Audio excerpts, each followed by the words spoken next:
Hello again. It's your desperate house that is here. Not desperate. But we're not desperate. But we are in Alabama, in America. And we have 3 wonderful dogs we are looking after. We might call them later. One is right here. Have a look here. There she is. Oh, no, I can't. No. We have to call them in so it doesn't work. Just see Merton's lap. No, we don't want that. We are looking after 3 big dogs. And they are, in fact, the best dogs we ever looked after. I mean, in spite of Coco in England, right? Yeah. Coco was our top dog, but all animals with Coco name were so far back. Absolutely. And we have 3 rescue dogs here, young dogs, very energetic dogs, but so cute.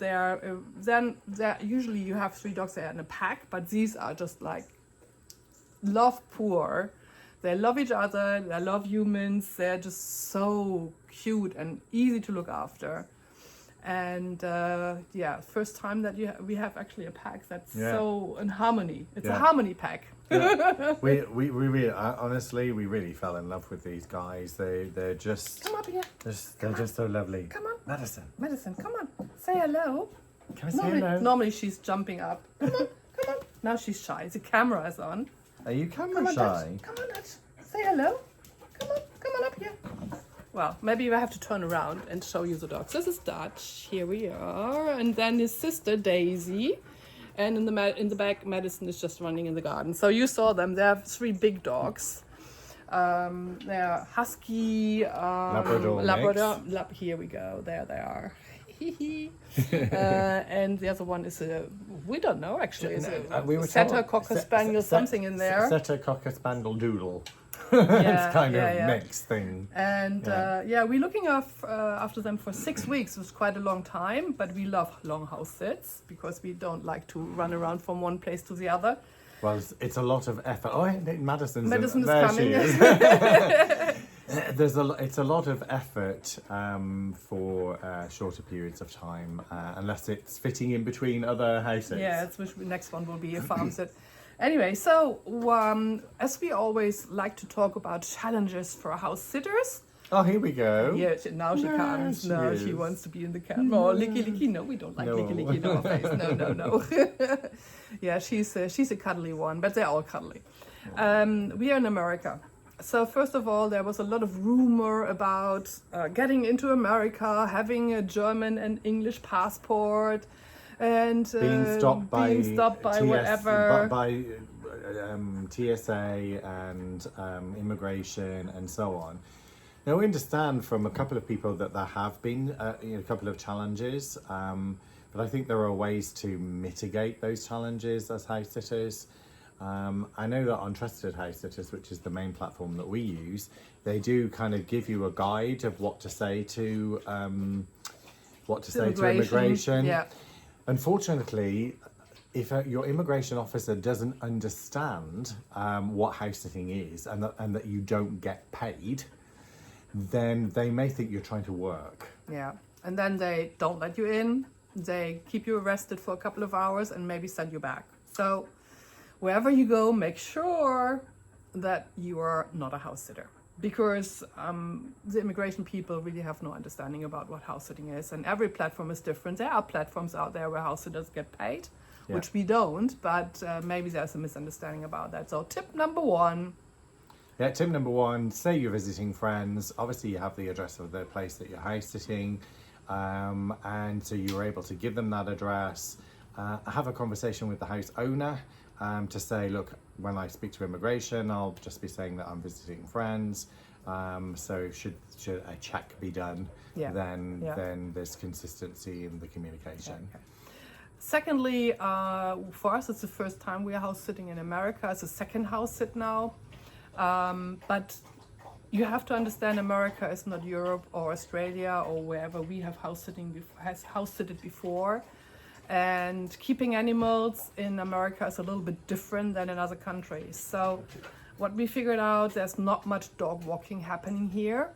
In the moment, we were really literally trying to see other people dog walking in Florida or in Alabama.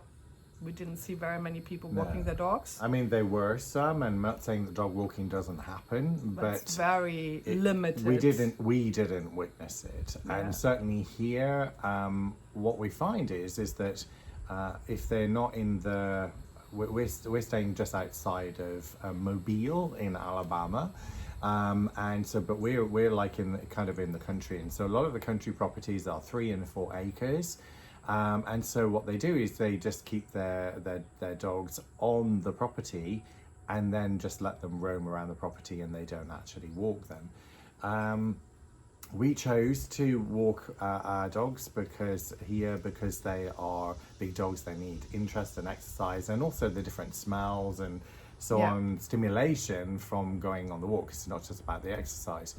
And we found it really difficult because we were thinking, well, it's a bit boring just walking down the road and coming back here. Let's see if we can find some sort of place that we can take them in the car to go and walk them. And you did the research on that one, didn't you? I found a really nice walk through the woods. But when we entered the street, where we had to drive about 10 minutes by car, taking the dogs in there, there was a big sign, private property, keep away. So I walked in without a dog and asked for permission to be able to cross that property to go into the forest. And he was literally, no, you don't go on my property. And so we had to go back. And we couldn't find any place where we could just walk as normal, like we know from Europe. You just walk somewhere, you put your dog on the lead, of course, and you walk. No. There's actually only one park here in Mobile, which is around the university area, where we're actually allowed to walk the dog on the lead. And this is really disgusting, because especially if you have 3 big dogs and you want to give them, the experience being out and sniffing and having, something to do, we have to drive half an hour to get there. It's not what we can do every day, so it's kind of very limited. So dog walking possibilities. Yeah. So when we were comparing, to Europe, what we found in the UK and in different places in Europe is there is a lot of common ground, public areas where you can just go and either walk yourself or take a dog walk and so on. Whereas here, everyone seems to own the land, whether it's private homeowners or businesses, and it's all fenced up. And the trespassers will be prosecuted near private property, etc., etc. So for us, it felt really limiting on the amount of places that we could go. So that was one of the challenges absolutely. that we noticed here. And I think what we also want to do is talk about what we found in terms of the application process for applying for house sits in America. And if you're not American, right? And you're not living in the local area, maybe you're living East Coast, want to go West Coast or whatever. So, because of the majority of the house sits that we apply for, the couples are usually retired and they are going on travel. So the couple that we're house sitting for now, they have a big caravan, and they are doing a 6-week tour around the different states visiting their family. The average American who's working is lucky to get a couple of weeks vacation time a year. So often their holiday times are 1 week or a few days. So there are an awful lot of house sits that are advertised for just that period of time, which is not the sort of thing that we apply for.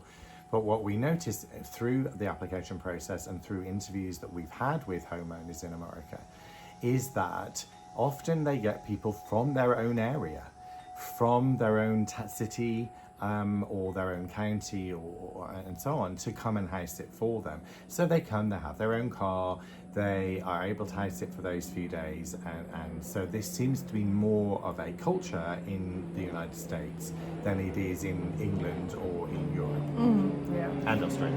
And this is a challenge for full-time travelers like we are, or people that maybe come from Europe, go to America for a house sit. Obviously they don't do the effort for 2 weeks only, right? And then of course you have to make a decision, is this worth for you to do it when you have a long flight to pay and maybe a rent a car or whatever you need on top of the house sit. So it's not that easy because the competition in the country is quite high. And as we usually we ask for a car because, of course, we don't have a car. We're not living in the country. Sometimes this is a sticking point, for house owners. Yeah. Which in a way is I can understand in one way, but for us it's like, well, if your animal, cat, dog, whatever, needs to go to the vet, how do we get them to the vet? Yeah. So with rent-a-cars you have a lot of problems. They are not allowing animals in there, or you have to pay extra for animals in rent-a-cars, which is quite expensive. So, but usually we are lucky. We find people that have no problem. Yeah. So this letting house us it wasn't a problem. No, letting us use an old car. These people here have 5 cars, so we could actually choose which one. But what an old car will do. But you have to ask for it, especially, and very often this is I think so. In a way, the benefit. So let's talk about the benefit for people who are not American wanting to house sit in America, is that if you can get a longer house sit, then the locals are less likely to want to do the longer house sits. Yeah. And so they are you're more likely to be able to actually get one of those. So the house owners here have been really great. We've had some really great communication. Yeah, they were really very accommodating and appreciative of what we were doing. As you can probably see in the background, we have a pool here, and we have I think if you saw our video for Florida, we had some challenges with the pool there, and here we've been really on it. And they've been so grateful for the effort that we've put into it, but also they were allowing us to go to the pool shop, do the tests, and do what the pool shop was recommending. And as a result, we have a beautiful, perfect kind of clear pool with no issues. Yeah. 1 week to go, touch wood. Yeah, it's only another week to go, so we have already done 5 weeks here. Yeah, we are very sensitive about pools now after the last experience, because our experience as house sitters is that we can't guarantee a clean pool if we have to follow the owner's instructions. It doesn't work, because we had this experience and we want to share it with you. So make sure that if you take over a house sit with a pool, that you have access to a pool shop for tests and recommendations what to put in, and then make sure that you are covered up. Otherwise you might end up in a problem, which we did because we were not allowed to follow the instructions of the pool shop. Yeah. To make that clear. So I think there's one other thing in relation to being in America at this particular time. So one of the things that we observed, so there is a few house sitting groups on Facebook. One of the things that we were noticing was some of the posts and some of the comments actually on some of these posts in these groups. And it was all connected to the political polarity that is here in America between the people who are Democrats and people who are Republicans, and particularly people who are supporting and following President Trump, and those who are opposed to him. And in fact, we were in the city of Mobile one day, and there was going to be a protest, an anti-Trump protest that was happening that day. We got out before that happened because we don't like to get involved in any of those things. But one of the things we were noticing were that house owners or sitters were saying that if the house owner stroke sitter was a Trump supporter, then they wouldn't even entertain them. Or if they came from a particular state that is known to be Democrat or Republican, that actually they wouldn't even look at their application. Yeah. So we were like, that's very something we don't know from where we come from. We would never talk about our orientation, or we would. This is not a measurable thing for us as a sitter or for the house owner, because we appreciate the person and the house and the animals. For us, it doesn't matter which religion they have, which political affiliation they have, or whatever.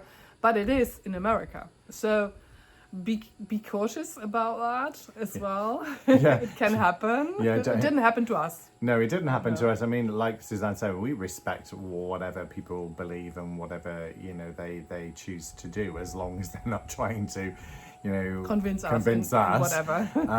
And you know, if need be, we just avoid those sort of conversations, because they can obviously be very emotive at times. But yeah, that was really fascinating to see and witness some of those political issues going on at this time that we're in America at the moment. In the moment in 2025, yeah. Yeah. So, but otherwise, we've had a really great time here at this house sit. For us, there wasn't a great deal to do in this area, but because we had such a great house with a super pool and amazing dogs, then actually it's been a really good time. Yeah, we really enjoyed being here. So happy house sitters. Take care, everyone. Have a good time. Don't forget to thumb up. Yay. Bye-bye.